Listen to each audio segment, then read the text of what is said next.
that the grace to love as He wants you to, the Lord will grant to you.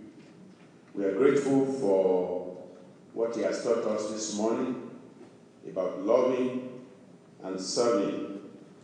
So let's pray that the grace to put into practice so that it will move from our head to our heart, and our hearts will move our hands, our feet, and every part of us will be applied to the benefits of the kingdom of God. Lord, we thank you again for our service today. Thank you for all the instruments that you have used, our teacher in the beginning, our singers, praise and worship. Lord, we are grateful for those in the electronics. We are grateful for all our ushers. We are grateful for our sisters who sang to us now. And we just thank you for every member of the church, those who are here in the church and those who are at home, who in one spirit are gathering and looking unto you at this hour. Lord, we just pray that the Spirit of God from above will be bestowed upon everyone in Jesus' name. That we will receive of the Lord in abundance. And Father, Lord, through that reception, we'll be able to give abundantly to your glory, praise, and honor in Jesus' name. We're asking and praying that what we will hear now will benefit us and bring glory to you and to your kingdom. Thank you for the answer. Please lead us as we look at our message this morning. For in Jesus' name we pray. Amen. Praise the Lord. Praise the Lord. Let me first of all thank those of us who are here. I praise God that you are here and that the Lord will keep you coming. Our pastor who made an announcement gave some encouragement, and I just want to back that up. We are getting to a point where we think everybody should be coming to church. Praise the Lord. Everybody should start coming to church. So that you will not say, well, the overseer said I should stay home. That's why I'm staying home. The Lord will preserve you. The Lord will keep you. We've been coming out for more than a month, and we know that by the grace of God, all is well. All is well with you at home. All will be well with you as you come. In the name of Jesus. So starting next Sunday, I love to see a lot of people here. I said I love to see a lot of people here. Praise the name of the Lord. Now it's possible that somebody still, maybe you are vulnerable and you really know you are vulnerable. We will understand that. If you really feel you are vulnerable, and don't say that just because you are thinking. It will be because medically speaking, it is established. Then on that basis, I will say that's okay to keep staying home.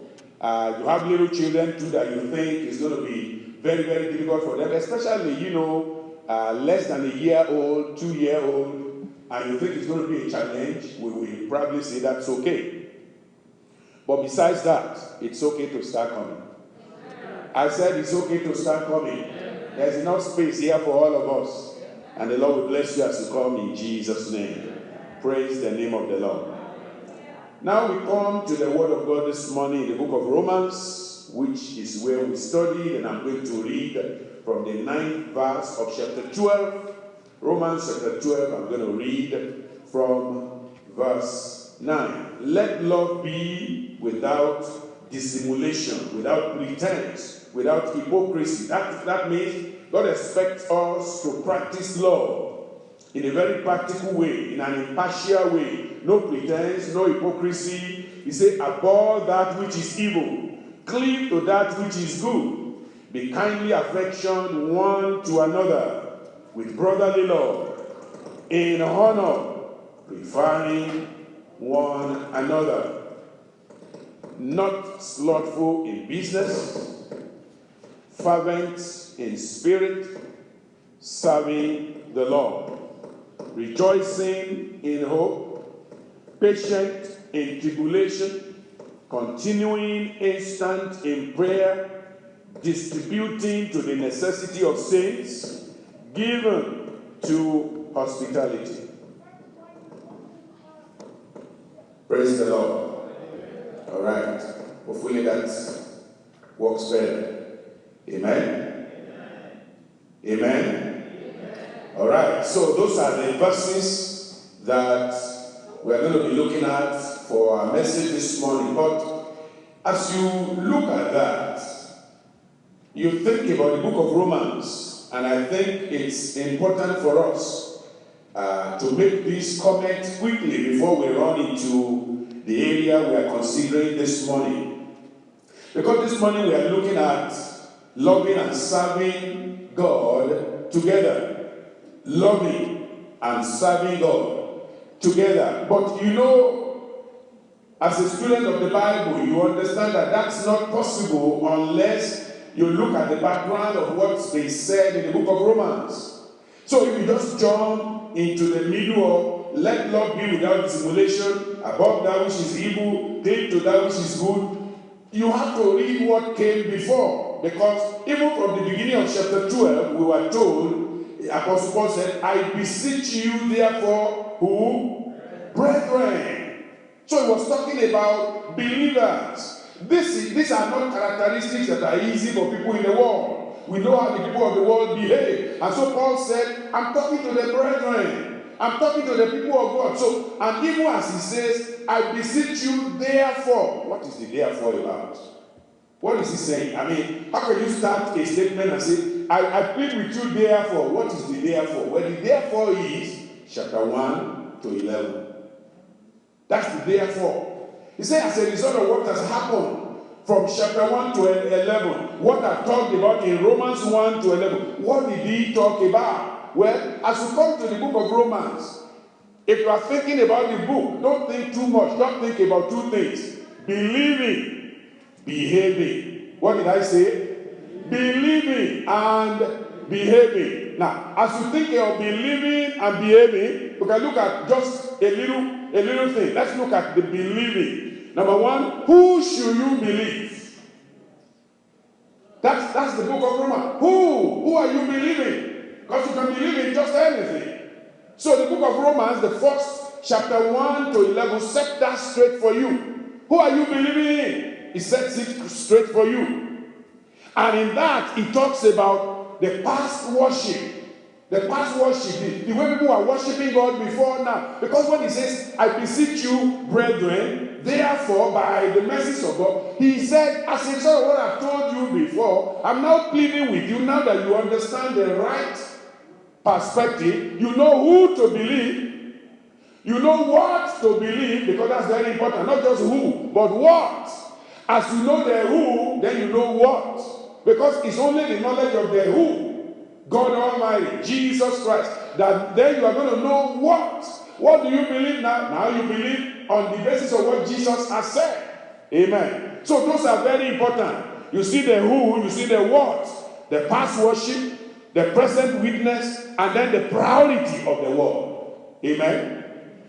Past worship, he talked about that, how people were worshiping before. Present witness. Who is the present witness? Jesus Christ. And then now, that's the priority. He says the priority now is the word. And then he talks about our purchase, because that's very important. He talks about, he talks about the partition that could have happened before. Then he says there was a purchase. Even though we will have perished, but there was a purchase. And then he talks about there was a purging. There was a purity that was given. And then there is a possession. Amen. So when you understand all of that, that's the first aspect. So basically, summarily, chapter 1 to 11, we basically tell you the fall. Amen. It tells you about what? The fall. Number 2, it tells you about the faithfulness of God. The fall of man, the faithfulness of God. Number 3, it talks about forgiveness that is available. That's basically chapter 1 to 11. I'm just summarizing very quickly to give you a perspective. Then it talks about freedom from sin. He said it's possible. The wages of sin is death. But the gift of God is what? Eternal life through Jesus Christ our Lord. He talks about that. Freedom. Then he talks about the fullness of the Spirit.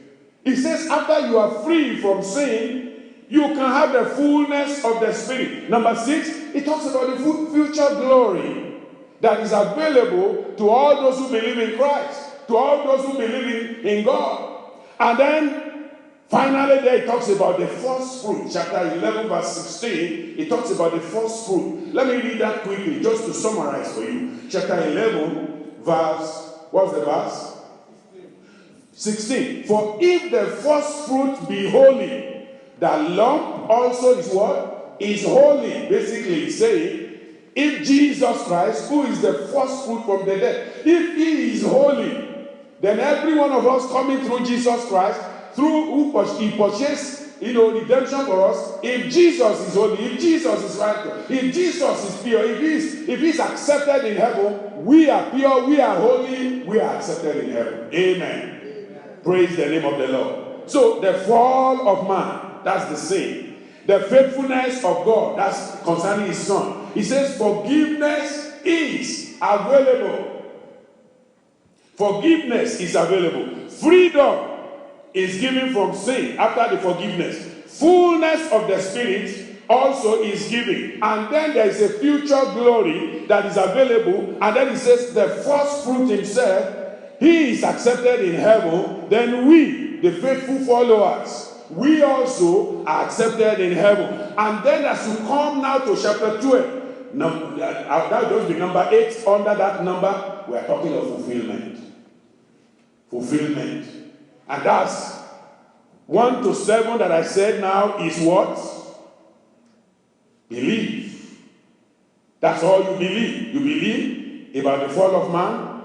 You believe about the faithfulness of God. You believe about forgiveness. You believe that there can be freedom from sin. You believe that fullness of Spirit is available. You believe that there is a future glory. You believe that the first fruit, Jesus Christ, is pure, is holy, is acceptable in heaven. And we, the faithful followers, we also are accepted in heaven. Now you come to chapter 12 and he said, I beseech you, therefore, brethren. Now you can call us brethren. Now you can call us children of God. And now he says, now that all of that has been done, let's look at how it could be fulfilled, even while we are here. That's what chapter 12 started talking about. Praise the Lord. So he's talking about, number 1, present yourself alive. Number 2, perform your living service.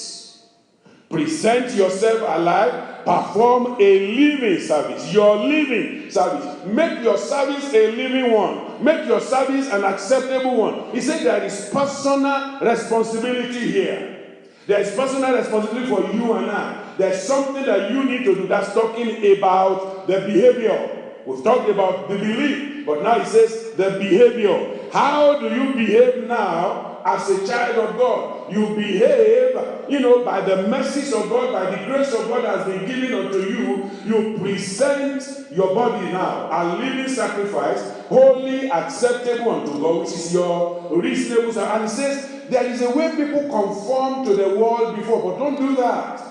Don't copy the world. You are better than the world. You are higher than the world. Because he has shown you all that you are possessed in Christ. All the possession that you have in Christ. He said, you cannot go back again. You cannot go back to sin. You cannot go back to evil. You cannot be behaving like people of the world. Now you behave as children of God.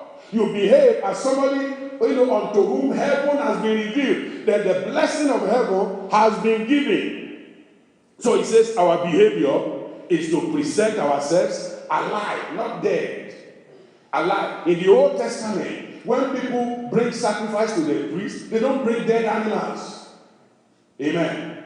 They don't bring dead animals. Nobody's going to accept it. In fact, listen, it's not even just dead animals, only lame animals. Nobody's going to take it. If you bring an animal that is limping, people are going to tell you no. In fact, that's why in those days, even when an animal is too old, it's not used for sacrifice. It's young animals, very fresh, of the first year, with energy, fullness of everything. That's it. That's the presentation. He said, bring yourself, the fullness of yourself. Bring it to the Lord. And so, as we talk about that, and we now apply it to love, then you understand. Then you understand. You understand that it's not just say, well, you are commanded love, however. No. In the fullness of the Spirit. with fervency. He said, love everyone.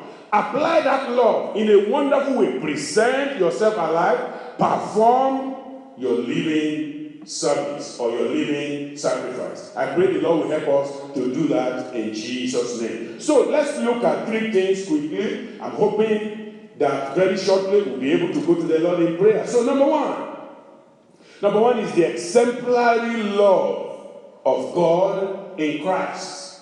The exemplary love. He says, how do you love? How are you going to love? Christ has given the example, and that is God gave the example through Christ. I and my Father, we are what? We are one. So when I say Christ or I say God, same thing. I and my Father, there's no difference. So when I say God or Christ, please understand what I'm saying. Amen. So it says number 1 is the exemplary love of God in Christ. Exemplary love. Number 2, exemplifying love and godliness in the church. So, having given us the example, he says, okay, now you practice it, you do it. Exemplifying, that is, show it, personify it, be a carrier of it. That's exemplifying. exemplifying.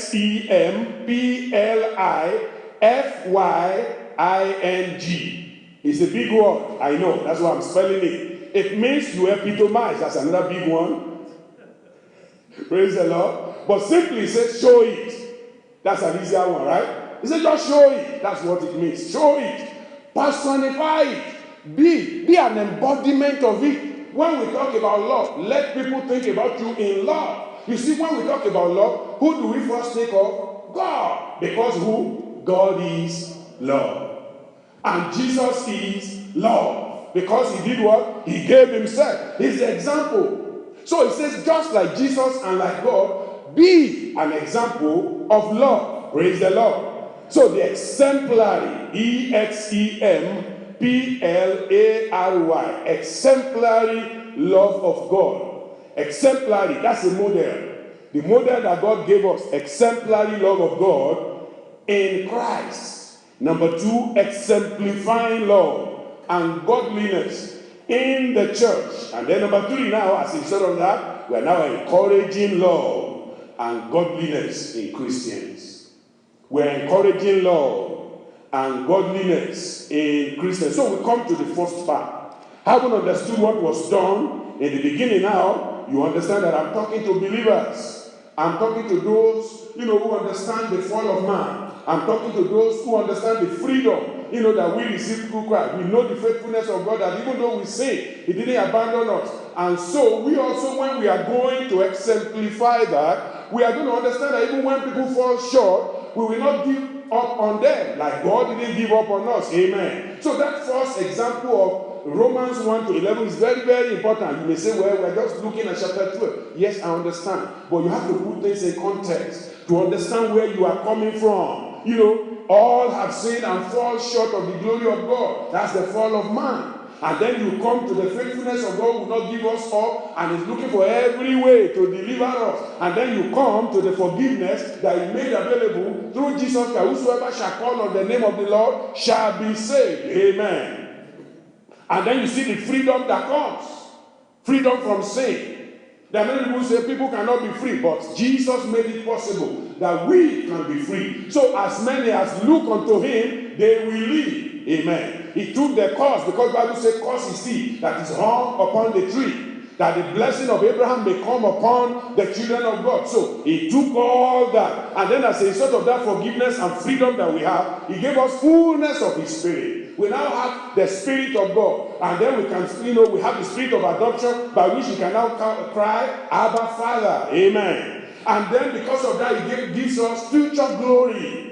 So the blessing we receive through that is not just here. So you need to understand all of that. And as you understand that, and then you see the first fruit, Jesus Christ Himself who died and rose from the dead, you understand that the time is coming, you will die, and that you will rise up, but you will rise up to glory. You will not go to shame in Jesus' name. And so He says, as a result of that, I beseech you therefore, brethren, by the mercy of God, verse 9, let love be without dissimulation.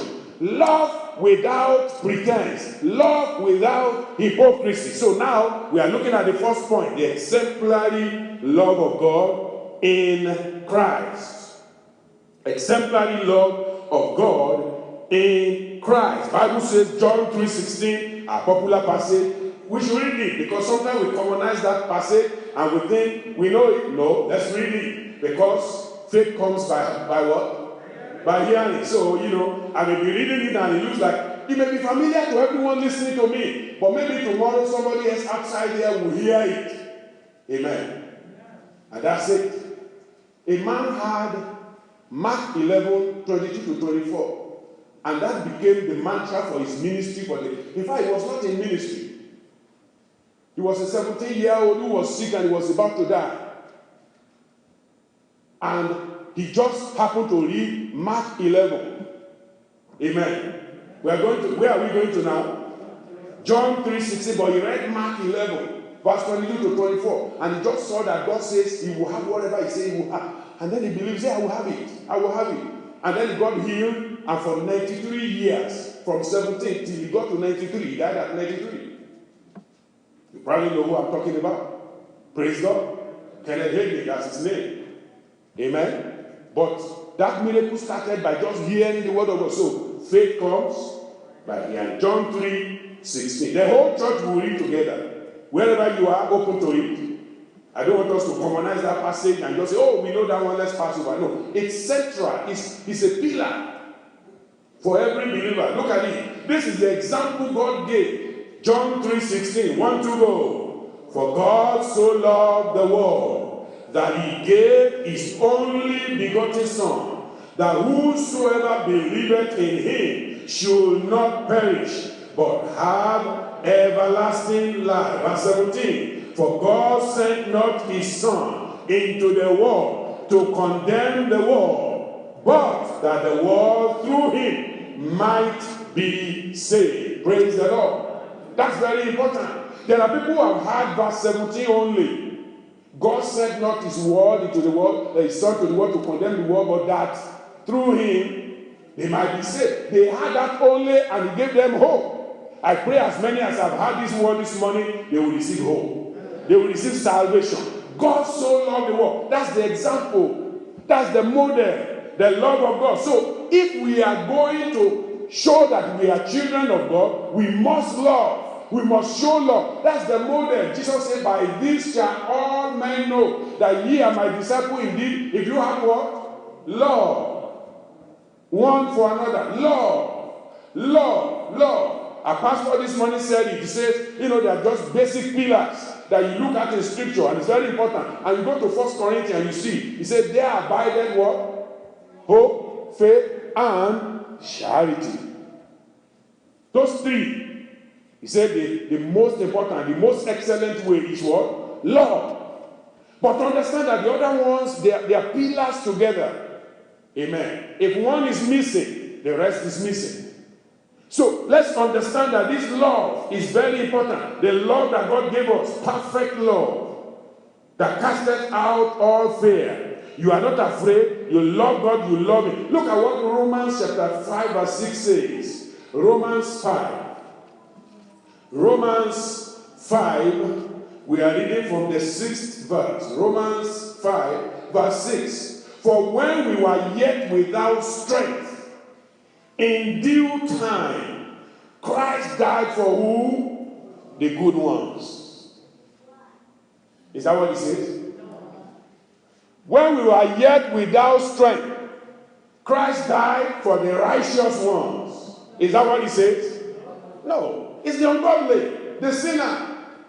So, when you look at others and you are going to extend love to them in a very practical way, understand that we are all frail and faulty.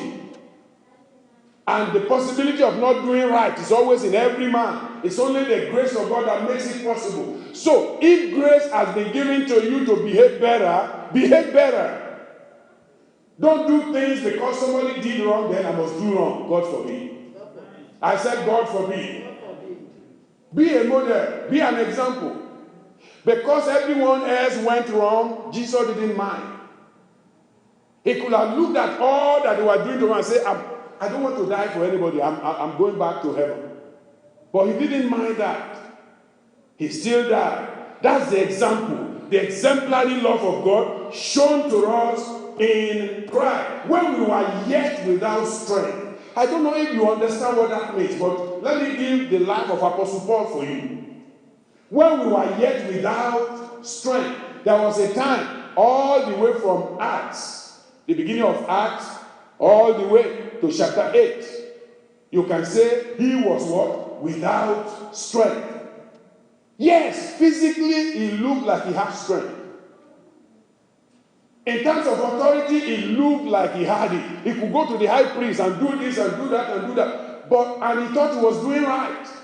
But you know, from Acts chapter 9, the moment he met Christ, something snapped. There was a change. And that's the kind of change that must be produced in you and I.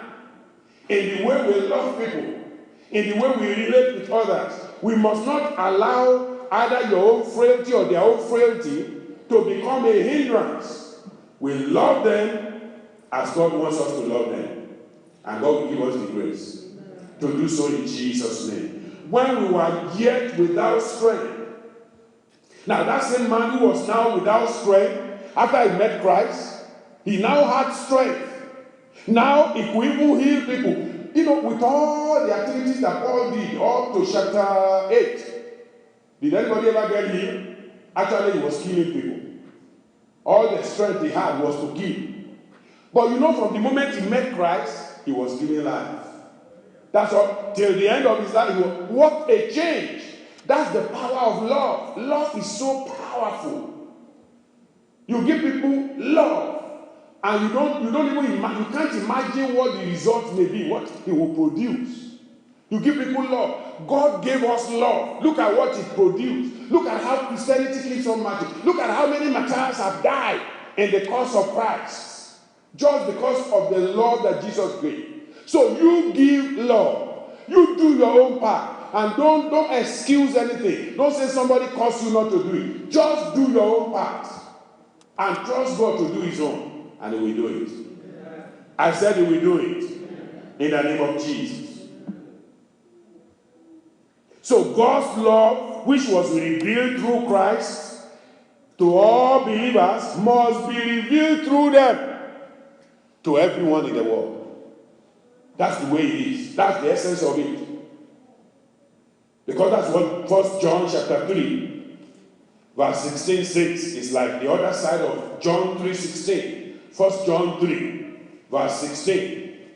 Look at what he says. 1 John 3, verse 16. He says, hereby perceive we the love of God, because he laid down his life for us, and we ought to do what? To lay down our lives for the brethren. That's the essence of the love that God gave. For God so loved the world that he gave his only begotten Son. So you also will love God so much and love the brethren, and you'll be willing to give whatever it is that God has given unto you, to give unto them. And in the case of Christ, he gave the ultimate, the greatest gift that you can give to anyone. He gave it. That's why Paul himself, being a recipient of that, in 1 Timothy 1:15, said, Christ Jesus came to the world to do what? To save sinners, of whom I am what? Chief. He recognized what he has received. So recognize what you have received, make use of it, and let glory be to God. I said, let glory be to God. The Father sent Christ to carry out his specific ministry. He never allowed himself to be sidetracked. Amen. That's one area we need to think about. The challenge of the believer today is distractions. Things that sidetrack us. Do you know that when people saw Jesus doing great things, John chapter 6, let's read it. When they saw it, they distract. You know, a lot of people would like to distract you. You will not allow them to distract you. You will not be distracted. John chapter 6. In chapter 6, he had fed 5,000, right? We know that story. The people sat down, and then verse 12, they gathered the fragments that nothing be lost. When they gathered it together, they had what? 12 baskets. Praise God. Verse 14. Then those men rose, when they had seen the miracle that Jesus did, said, this is of a truth that prophet that should come into the world. Right? But Jesus understood what that meant to them. May God give you discernment. What did he do? When Jesus therefore perceived, amen. Sometimes people praise you, but you have to have perception. Jesus perceived that their perception is just because of all they are looking for is their own benefit, not the kingdom's benefit. So they said, look at us, we will never be hungry. All we need to do is bring one fish and whatever to Jesus every time, and he will just be doubling it. You know, people love money doublers. Double my money, make it, give me 10 and take 50. You know, if you put 10 in today, tomorrow we will turn it to 100. If anybody ever send you anything like that, you better delete it quick. That kind of magic is not for children of God, because the Lord will provide for all your needs. Don't let anybody drag you into dubious things. People of the world, they like, anything that will benefit them, that's what they want. They said, well, if we can just make him king, our king will just be giving us food every day. We will have no problem. So what did they do? When Jesus perceived that they will come and take him by force, to do what? To make him a king. He departed into a mountain himself alone. He ran away. He didn't stay. That's distraction. That's distraction. Yes, they call him the king, the king, the king. So if we know that he is the king that is coming, let's just make him king.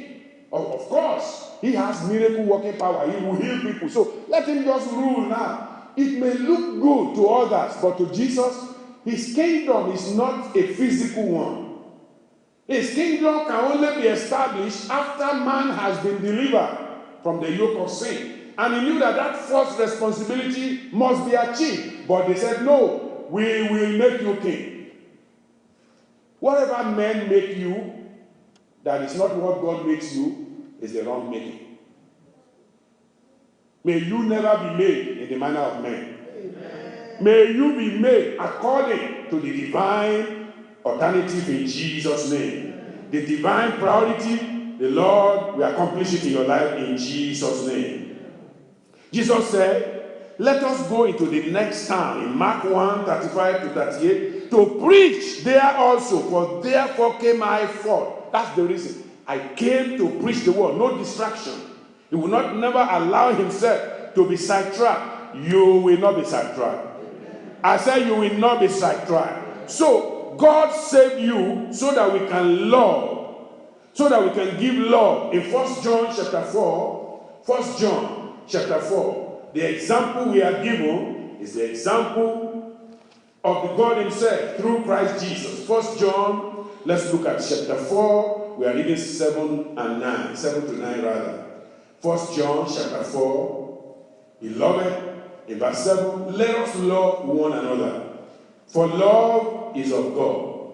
And everyone that loveth is what? Is born of God, and knoweth God. He that loveth not, knoweth not God, for God is love. Amen. And he said, in this was manifested the love of God towards us, because that God sent his only begotten Son into the world that we might live through him. Amen. That we might live.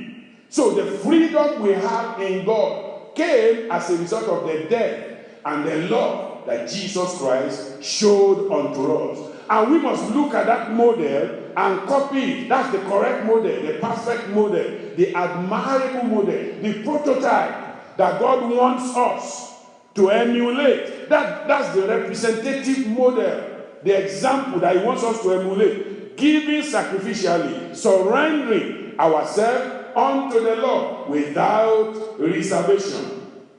Verse 16, he says in verse 16, and we, that's 1 John 4 now, verse 16. And we have known and believed the love that God has to us.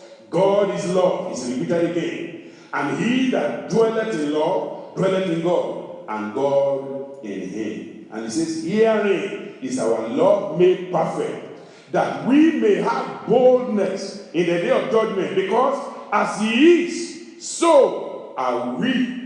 Where? In this world. So we represent God in this world. Believers, Christians are the only representative of God. Others are charlatans. Others are hirelings. That's all they are. They are hirelings. They are charlatans.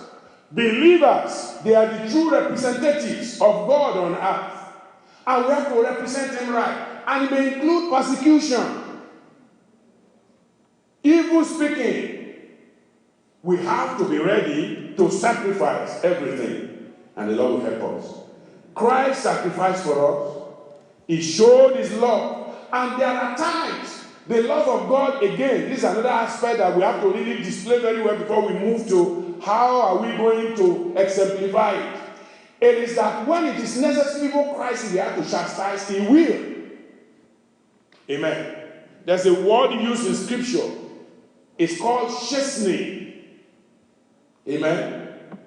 It's part of love. It's part of the love of. For the scribes and the Pharisees, he had to call them out because he did what? He loved them. You are going to discover because of how he spoke and some of the things they saw later. The Bible says in Acts that a company of the priests, they came to what? To the faith.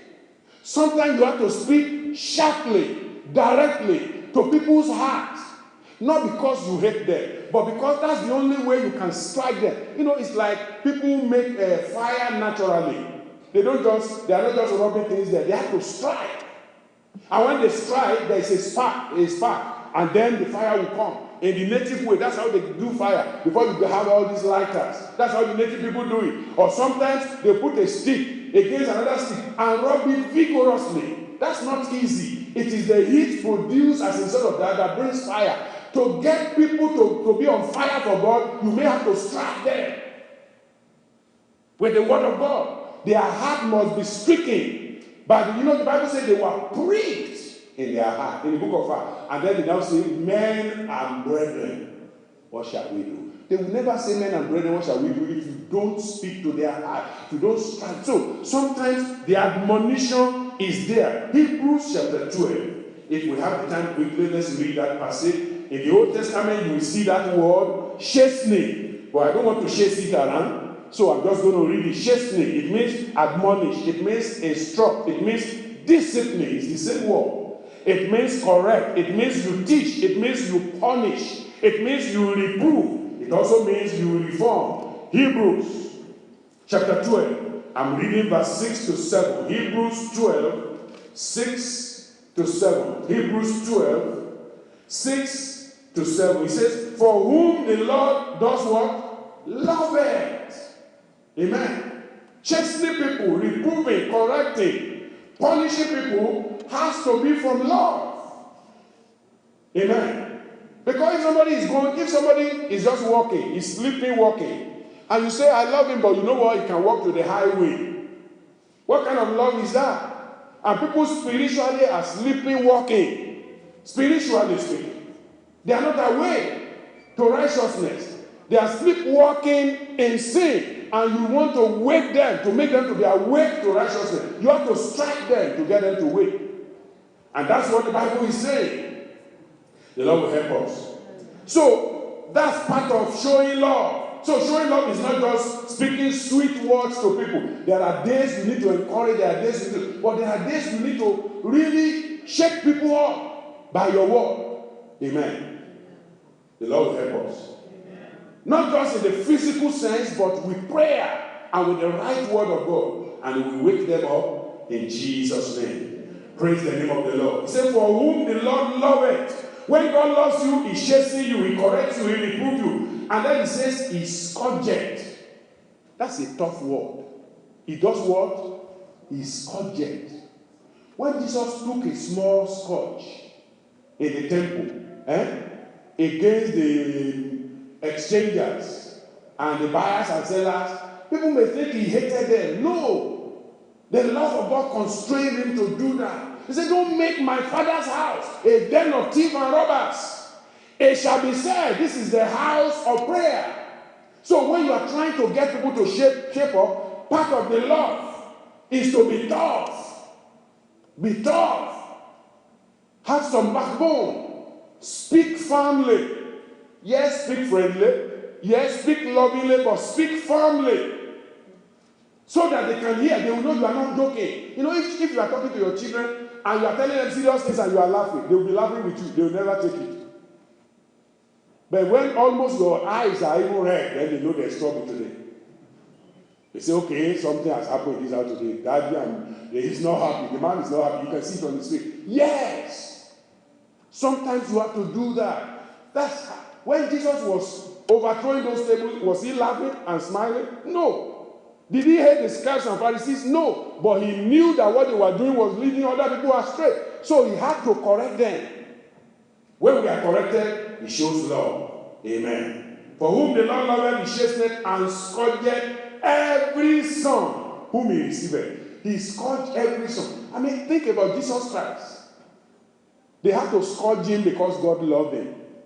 I don't know if you ever thought about that. God loved his son so much, but he allowed him to be scourged. God, that's the only way humanity can be saved. So sometimes God will allow others to scourge you, allow others to speak sharply to you. Don't feel like, well, why are they talking like that? If somebody begins to just pet you when you are in sin, something is wrong. Something is wrong with the individual. Something is wrong with you who is receiving it. So let love, when we say let love be without dissimulation, that does not totally anchor you. And then you say, oh, let love be without dissimulation. So he said, don't do it sharply. No, you do it sharply. As God gives you the grace, and it's not every time.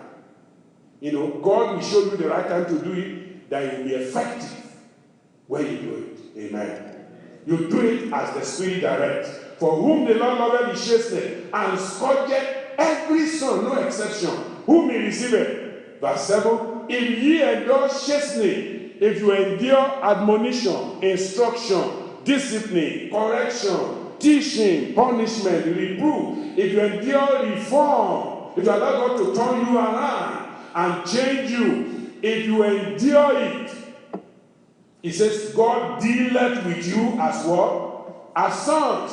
For what son is he whom the Father chasteneth not? But if ye be without chastisement, whereof all are partakers, then are ye bastards and not sons.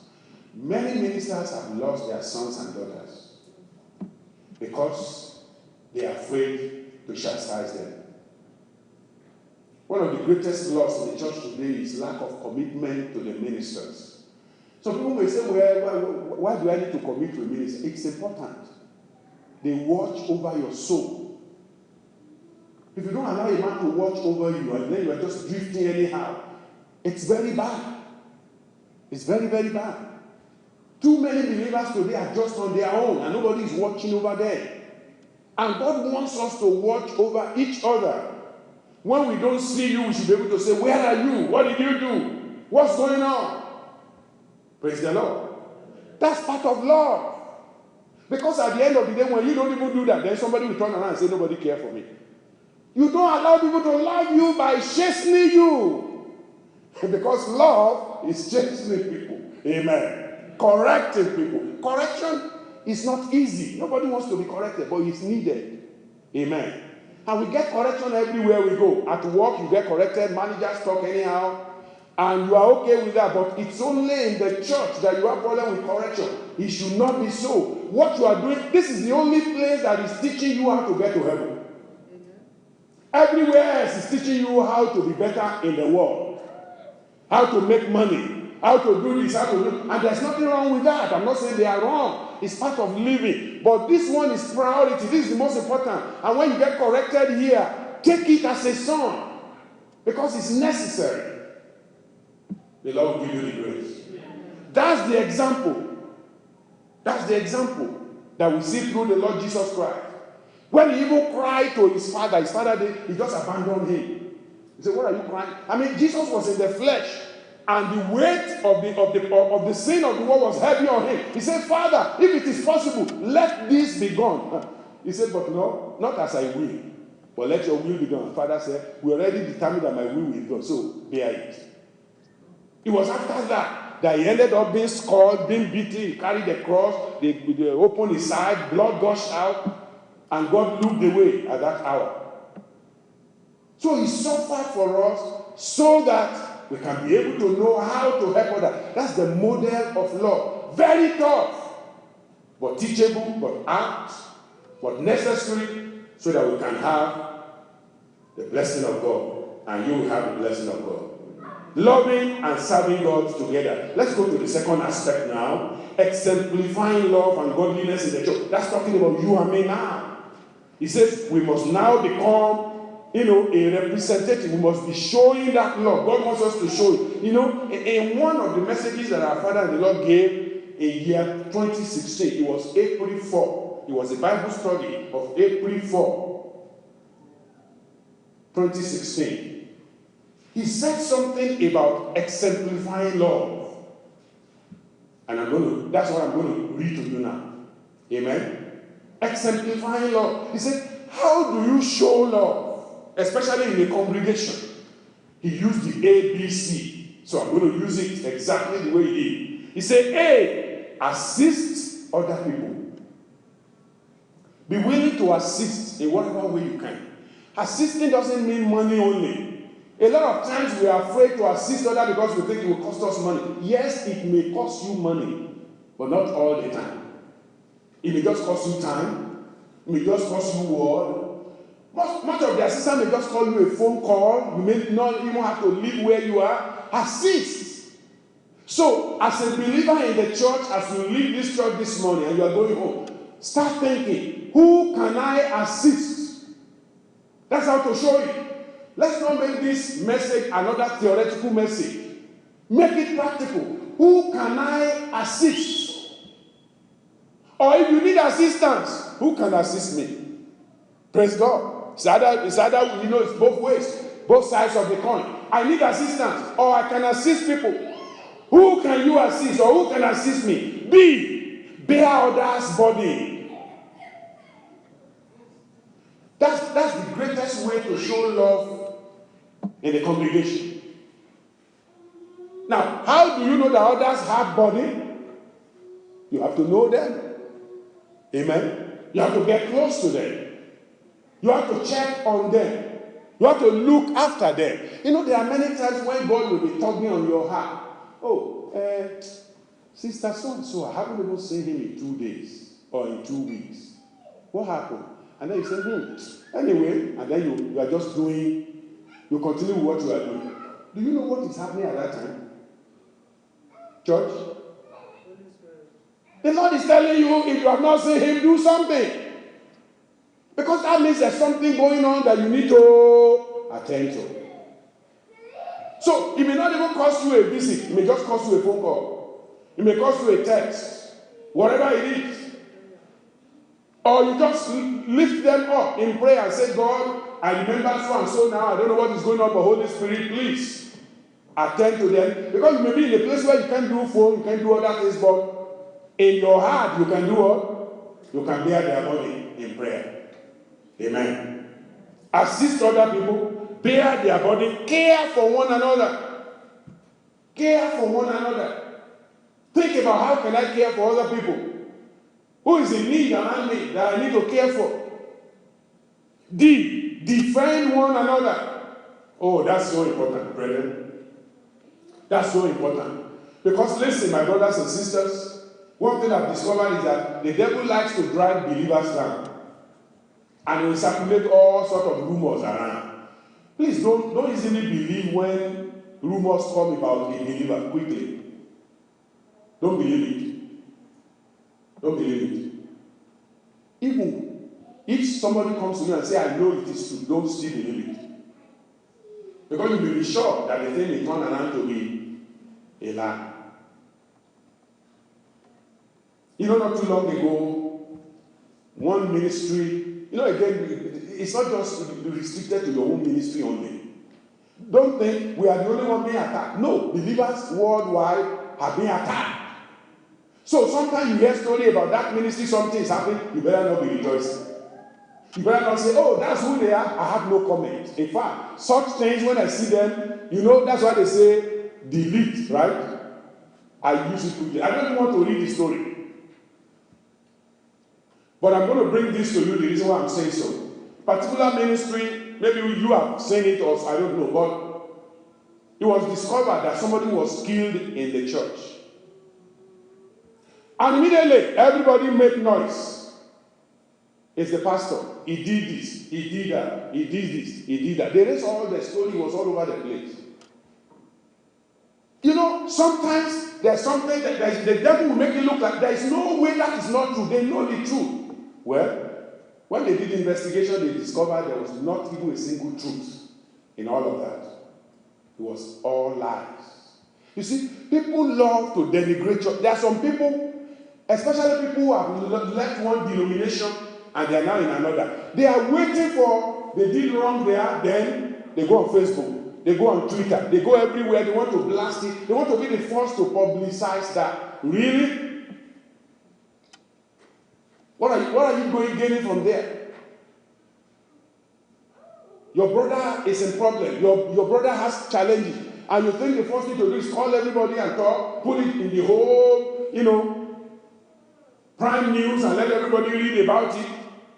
So there are many things that happen that you and I don't know. You don't want to be part of it. Just ignore it and pray that whatever happens, God will take control. Amen? That's the believer's approach. Now, that's even on the global scale, but bring it back to our own small church, our own small location. It means you defend one another. If somebody suddenly say, brother, so and so stole, the first thing I will say is he cannot steal. Praise God. He cannot steal. And I'm not going to disown him that, he's not a member of the church if he stole. He cannot steal. Because, brethren, how many people have been lied to in the justice system? 40 years later, they discover he didn't do it.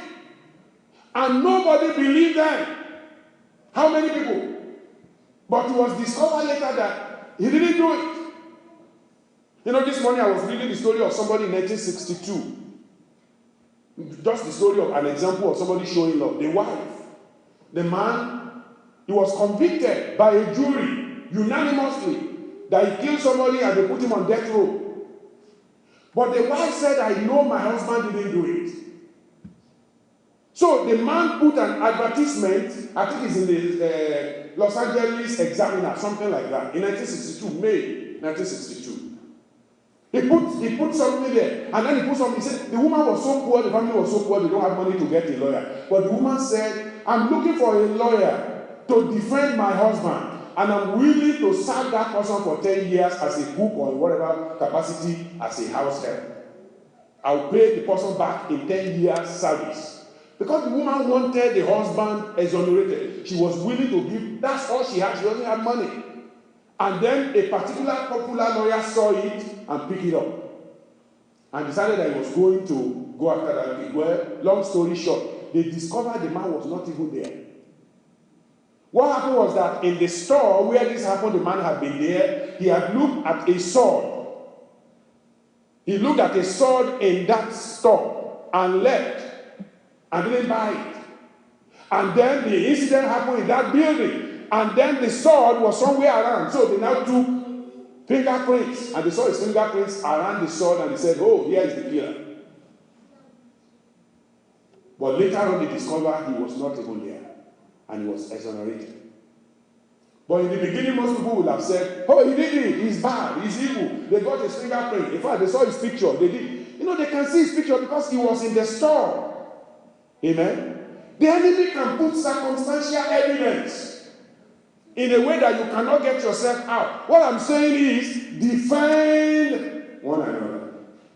There should be a level of trust between believers. I should be able to trust you. If somebody comes to me and says you stole, the first thing should not be I know. If I say I know, then something is wrong with me too. Because if I know that, what have I done to help the individual? If I know that he's been stealing, what have I done to help him not to steal anymore? But the only thing I'm waiting for is, I know. What has your knowledge profited? What's the benefit of the knowledge? So, brethren, assist each other, bear each other's burden, care for one another, defend one another, encourage one another. Amen. I always like that passage in scripture, I think it's in Jeremiah, that says they encourage one another, they help one another, they lift each other up. I pray you and I will lift each other up. I said we will lift each other up, and the grace of God will be upon us in Jesus' name. So let's lift each other up. Let's encourage one another. Let's make sure that in all things we do our own bit, we do our own part, and the grace of God will be upon us in Jesus' name. Assist each other. Bear each other's burden. Care for one another. That's how to do it. Defend one another. Encourage one another. It's very important. The encouragement is necessary. And I pray as you and I, we encourage one another, the Lord will continue to encourage us. Fellowship with one another. As we have said today, we need more of the fellowship members to come in. Fellowship with one another. Give yourselves to others. Give your time. Give encouragement. Give your substance. Help one another. Influence each other positively. Influence each other positively. That's the I. J. Judge not. Don't be a judge in other people's affairs. That's the way to exemplify the love of God. Keep one another. Whatever you have to do to keep people in the fellowship, keep one another. Don't do anything to scatter. Liberate one another. If somebody is bound in one way or the other, by prayer, liberate them. By counsel, liberate them. Let mercy be shown to each other. Be merciful to each other. Nurture one another. Oppress not one another. Pray for one another. Quieting the fears of one another. When somebody is afraid, tell them, they that of a fearful heart, be not afraid. Quieting the fear of one another, rejoice with one another. Save one another. By every means, teach one another. Uphold one another. Visit the sick, the weak, and the backsliding. Visit them. Visit one another. Watch over one another. Exhort one another. Yield one to another. And in that Romans chapter 12, we see it stated there. And then zealously serve one another. And the Lord will help us to do it. I said the Lord will help us to do it. So the power of true love in our fellowship can only manifest in these ways. Let me summarize it in a shorter way. Preserve newcomers. Amen. They are the ones that are very touchy. When they just come in, they don't understand. Preserve them.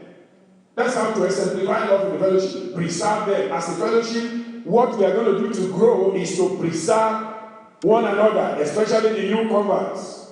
Then number 2, we prevent backsliding of the existing members. So number 1, preserve newcomers.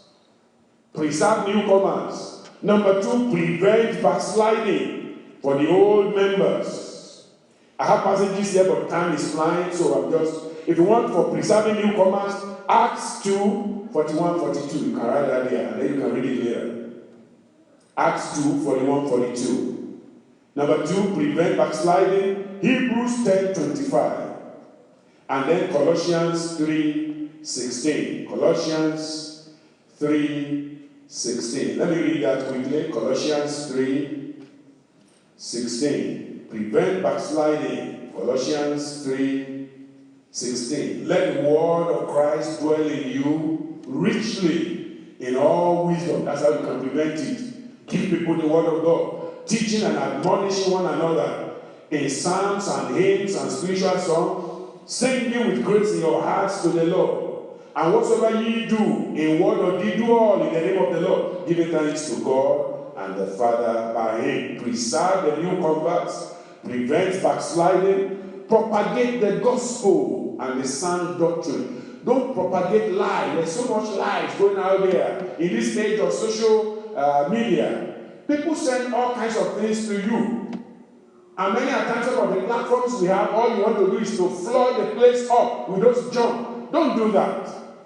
Bring the good news, encouragement of the word of God. That's what we want to see. Bring it to our platform, not gossips, not news that you hear the news outside, it makes you to be angry. Don't bring them. Propagate the gospel and sound doctrine together. Acts chapter 2, 46, 47. Preserve new converts. Prevent backsliding of old members. Propagate the gospel and sound doctrine. Produce and develop future leaders. 2 Timothy chapter 2, verse 1 and 2, and verse 27. 2 Timothy 2, verse 1 and 2, and 27.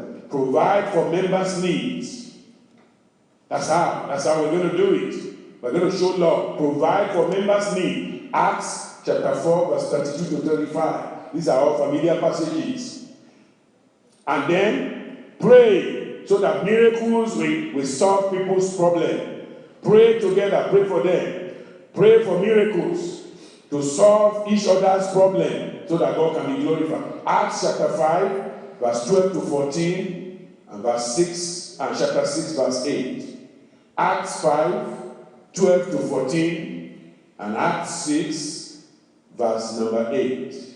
Then pray for power to prevail over the enemy and the persecutors. Pray for power. Pray for power. Pray for power. Power. The Lord will give us power. I said the Lord will give us power so that we can be alive as a church.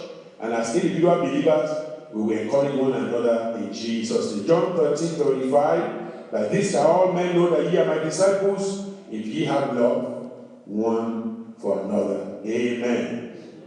Amen. What can kill love? There are so many things that can kill love. In the fellowship, I'll read one passage and then go to the last part. Ephesians chapter 4. Ephesians chapter 4. What kills love in the fellowship? Paul addressed it because in chapter 4 he was talking about unity.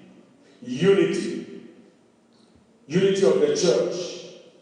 He says in verse 7, everyone is giving grace according to the measure of the gift of Christ. The grace is given. And then he talks in verse 11, apostles, prophets, evangelists, pastors, teachers, for the perfecting of the saints, for the work of the ministry, for the edifying of the body of Christ, till we all come in the unity of faith and of the knowledge of the Son of God unto a perfect man, unto the measure of the stature of the fullness of Christ. Then he says that we henceforth be no more children, tossed to and fro. That's where the problem begins. When people will not grow up in spiritual things, you are going to see that we will not be able to get to where God wants us. And that's what kills, love. When we don't grow up, we don't know how to relate, we don't know how to do the things of God. Now in verse 17 it says, this I say therefore, and testify in the Lord, that ye henceforth walk not as other Gentiles walk. That's what kills love. We want to be like other people, and then we want to act like them. You can't act like them. You are unique, you are special. You are a peculiar person, a holy nation. You are created, you are saved to show forth the praises of Him who has called you out of darkness. So be unique, be special. Be who God wants you to be. That's how you're going to fulfill the purpose and the plan of God for you in the church. Don't walk in the vanity of your mind, the vanity of the mind of the unbeliever. He said, having the understanding darkened, being alienated from the life of God through ignorance that is in them, because of the blindness of their heart, who being past feeling, they have given themselves over to lasciviousness, to walk all uncleanness with greediness. When all of that comes in, it kills love. May God preserve our love. Church, may God preserve our love. Verse 20, but ye have not so learned Christ. He says that's not the model that Christ gave.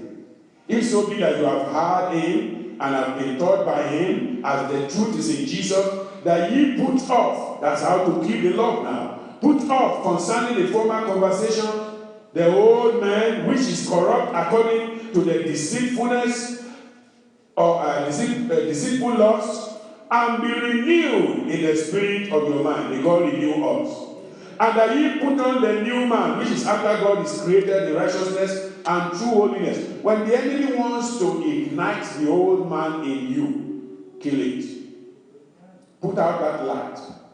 How do you know that the old man is being ignited in you? I'm going to read some passages now. You're going to see it. Verse 25. He says, wherefore put away lying. Speak every man truth with his neighbor. That the old man is the nature of lying. You want to tell something that is untrue. No, ignite it. I don't ignite it, I mean, put it off. Put it off.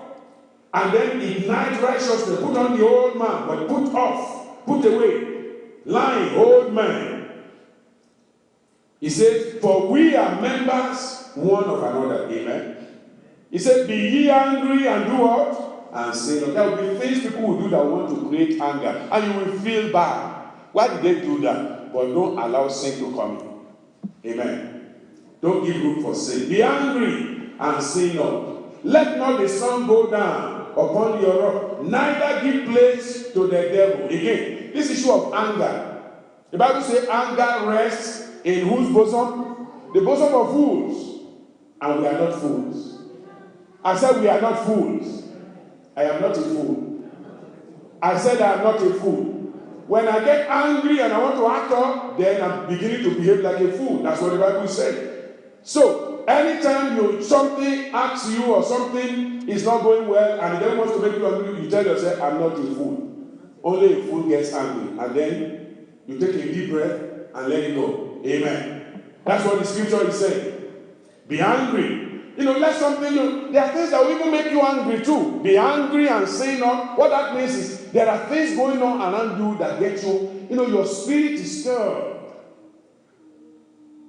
Somebody is saying something wrong.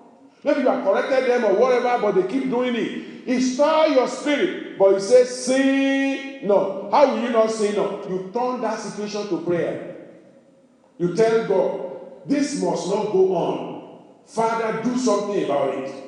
And he will do it. Be angry at sin, but don't sin. Let not the sun go down upon your wrath. Neither give place to the devil. There are some people who are believers. Everything is always cool. If somebody is doing wrong, okay. Doing good, okay. No excitement. No. Be excited at something good. Be angry at sin, but don't sin. That's what the scripture is saying. Amen. Rather than act on it, pray. Let him that stole steal no more, but rather let him labor. Verse 29, let no corrupt communication proceed out of your mouth, but that which is good to the youth. Keep yourself quiet. It's better that you don't speak and people say you are wise. And then you speak and people say, oh, we didn't know. So, learn to be quiet. No corrupt communication proceeding out of your mouth, but that which is good to the use of edifying, that you may minister grace to the hearers. And grieve not the Holy Spirit. That's how the love can continue. God can share that love abroad in your heart. But when you grieve the Holy Spirit, the love of God is gone. Whereby we are sealed unto the day of redemption. Let all bitterness, this is what kills love in the fellowship. Let all bitterness, this is what kills love in the family. Let all bitterness, this is what kills love among friends. Bitterness and wrath and anger and clamor and evil speaking be put away from you with all malice, and be ye kind to one another, tender-hearted, forgiving one another, even as God, for Christ's sake, has forgiven you. The Lord will give us the grace. We will exemplify love. We will show love. We will personify love. Our life will be a life that radiates the love of God in Jesus' name. Last point now before we pray: encouraging love and godliness. This is something we need to encourage. Amen? It's something, it has to be encouraged. Good things need, as people encourage bad things, good things need to be encouraged.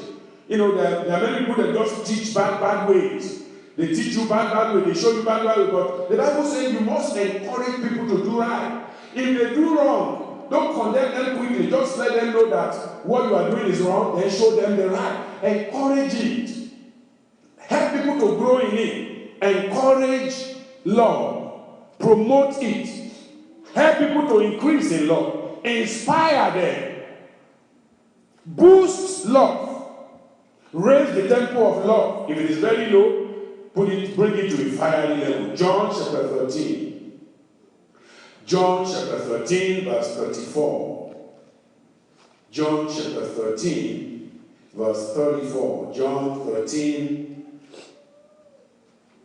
verse 34. A new commandment I give unto you. I pray God will give you the grace to accept this new commandment. Yes, you may say, I've received it before, but I'm saying today again, God is giving this command.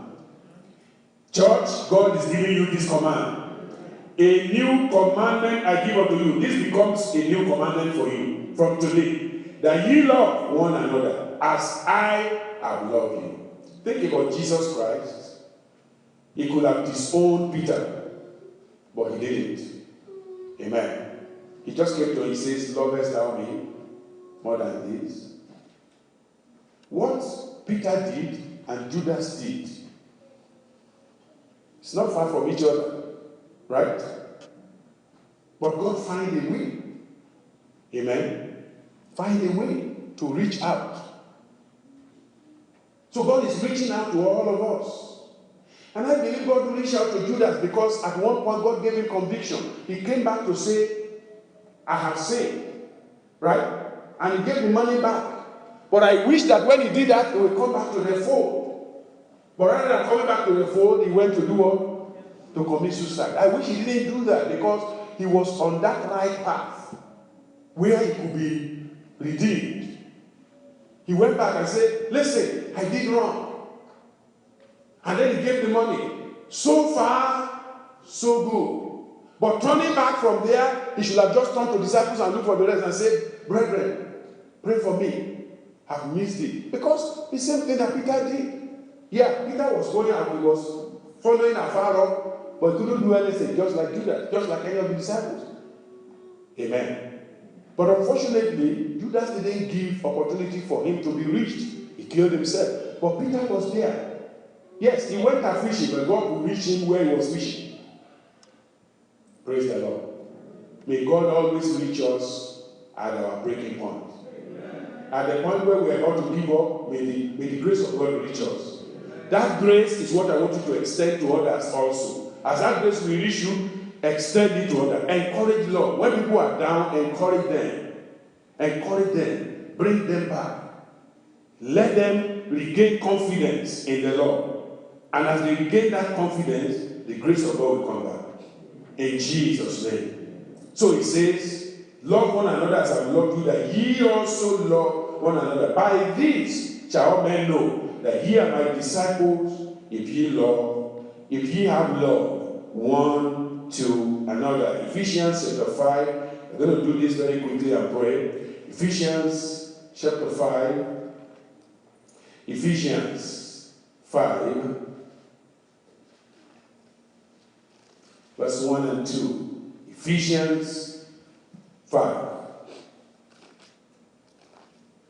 He says, be ye therefore followers of God as dear children, and walk in love.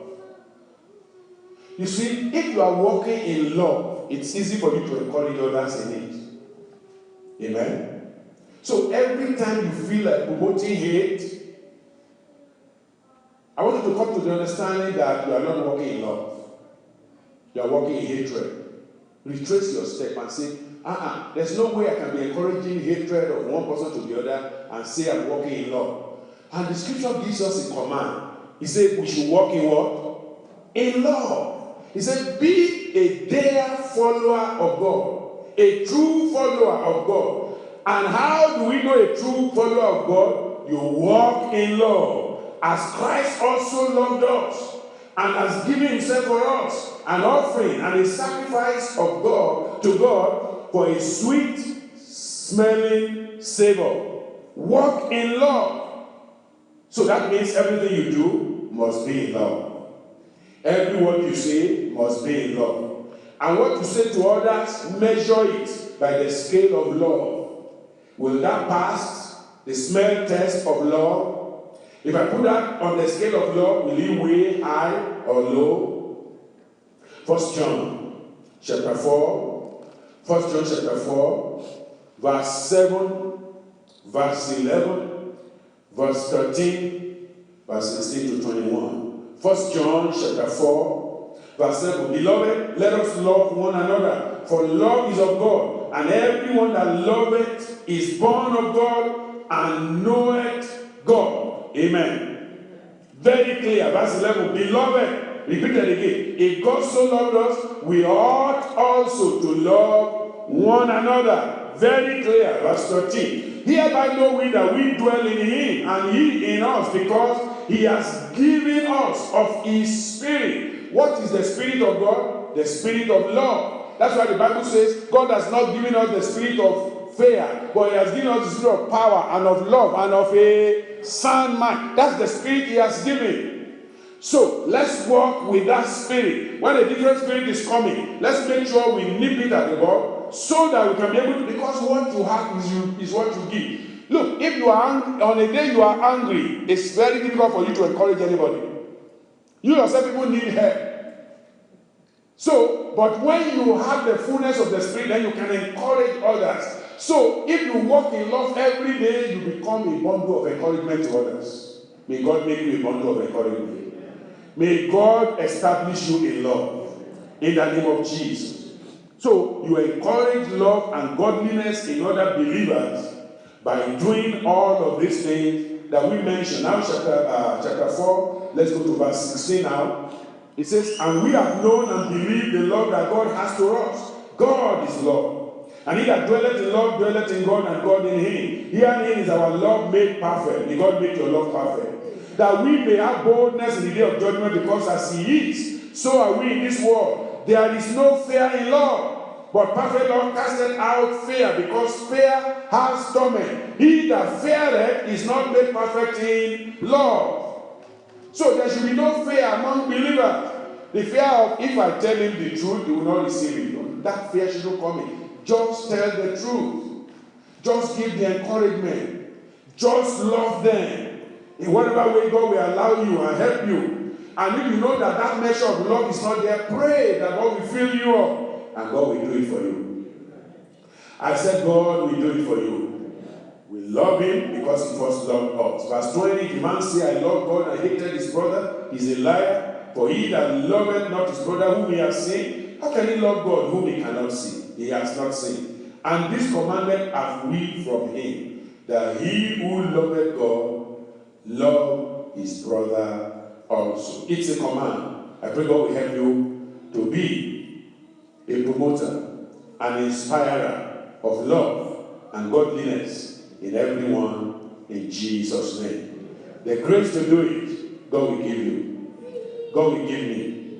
You know, there's a company of people that you should belong to. As I round up, what is that company? Lovers of God. I say, what's that company? Lovers of God. Be in the company of lovers of God, so that you also will be a personification of love. As we round up, Isaiah 65, and then we pray. Isaiah 65, verse 8. Thus says the Lord, as the new wine is found in the cluster, and one said, destroy it not, for a blessing is in it, so will I do for my servant's sake, that I may not destroy them all. Those who love God, God invests in their life.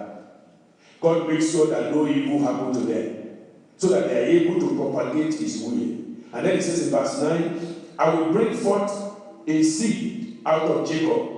God will bring a seed out of you. The seed of love out of you will grow. And out of Judah, an inheritor of my mountain. Amen. You will inherit the mountain of the Lord. And my elect shall inherit it, and my servant shall dwell there. You will dwell in the blessing of God. You will dwell in the favor of God. In the name of Jesus. And it says, and Sharon shall be a fold of flocks, and the valley of Achor a place for the herds to lie down, for my people that have sought me. Amen. Are you one of those who are seeking God? I say, are you one of those who are seeking God? Verse 24, he says, verse 23 says, they shall not labor in vain. Your labor of love will not be in vain, nor bring forth for trouble, for they are deceived of the blessed of the Lord, and their offspring with them, and it shall come to pass. And it shall come to pass. In your life, it shall come to pass. In my life, it shall come to pass. In our family, it shall come to pass. That before they call, I will answer. That's the lover of God. God says, those who love me, before they even call, I will answer them. Because I already know that they are in my love. I know that they will not do anything outside my love. And everything that is done in love is perfect. And God is perfect. And so, before they call, I will answer. While they are yet speaking, I will hear. May that be your portion today. May that be your blessing today. May that be the grace that God will give to you today. You need to make a commitment today. I will love. I will love. I will love. May God help you to carry it out. Let's rise up and talk to the Lord. Pray for the grace to love. Pray for the grace to love God and love His people. Pray that God will use you as an encouragement to assist others. That's loving. To bear other people's burden. That's loving. Caring for other people. That's loving. Defending the integrity of God in their life. That's loving. That's loving. Pray that God will make it possible to encourage others, to fellowship with them, to give yourself to them. That's loving. To help other people, to influence them to good things. That's loving. You don't want to be a judge because God doesn't want us to judge others. That's loving. To keep one another in the path of truth. That's loving. To liberate one another. That's loving. To show mercy to one another and not show one another. And you don't open the door to any form of oppression. That's loving. Praying for one another. That's the expression of love in the fellowship and in the family. Let's pray that God will promote this for us. When people are afraid, you quieten their fear. You tell them God is in control. When they have situation in their life and it scares them, you give them assurance of the word of God that all shall be well. That's loving. Rejoicing with one another, making sure that we keep our salvation together. That's the Lord. Teaching one another, admonishing one another, upholding one another, visiting one another. If we are sick or we are weak or we have anyone that's backsliding, we are reaching out to them, we watch over them, we exhort them, we yield one to another, we zealously affect one another. That's what God wants. If anyone is at fault, you who is strong, encourage them to get out of the fault. Admonish them. Show them the right way. Rebuke them where necessary. But make sure you don't allow them to go away without feeling that you love them and that God loves them. Let's pray that God will establish that love in our lives, in our midst, in our fellowship and family, and then amidst all the children of God, that the Lord will do it. This is one area I would love you to keep praying. Even as we leave the service today, you will pray and pray and pray and pray until God establish this great spirit and power of love in your life once again in the name of Jesus. That it become an encouragement. The power of true love is shown in you. And that's the only way where we can love and serve God together. Without love, we can't serve together. It's only love that can help us to serve together. Hatred is not the way to serve. But loving. The Father and the Son loved one another, and the Holy Spirit, and they were able to accomplish great purpose for us. Let's pray that God will give us the same grace. We will receive of our Father in heaven, and as we have received, we will give to others. What we have lost without love, that is when we are in the world, we will recover through the love of God. All that we have lost in the life of sin, as we walk in the love of God, we will recover all in the name of Jesus.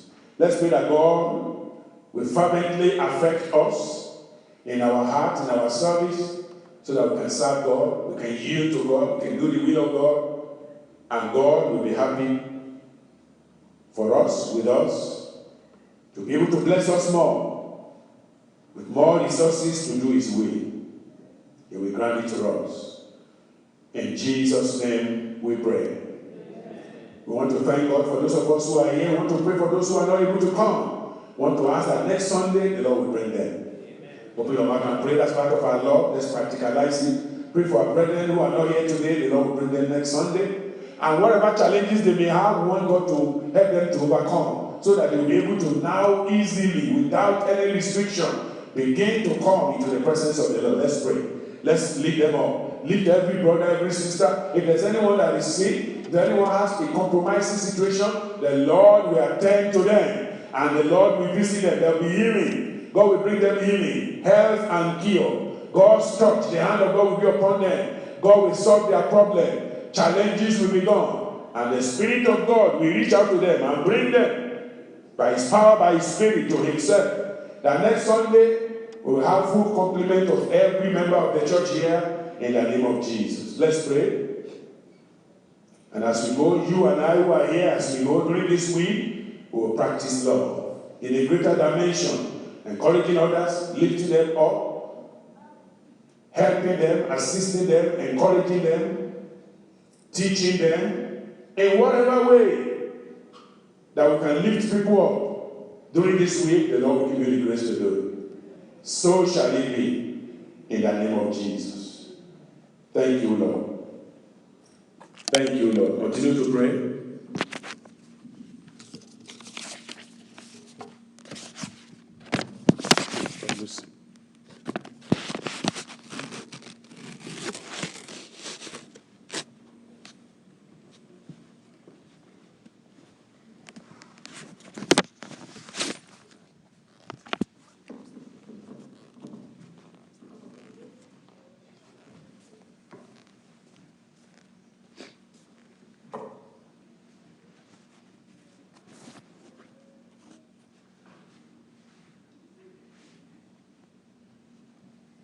Jesus' name.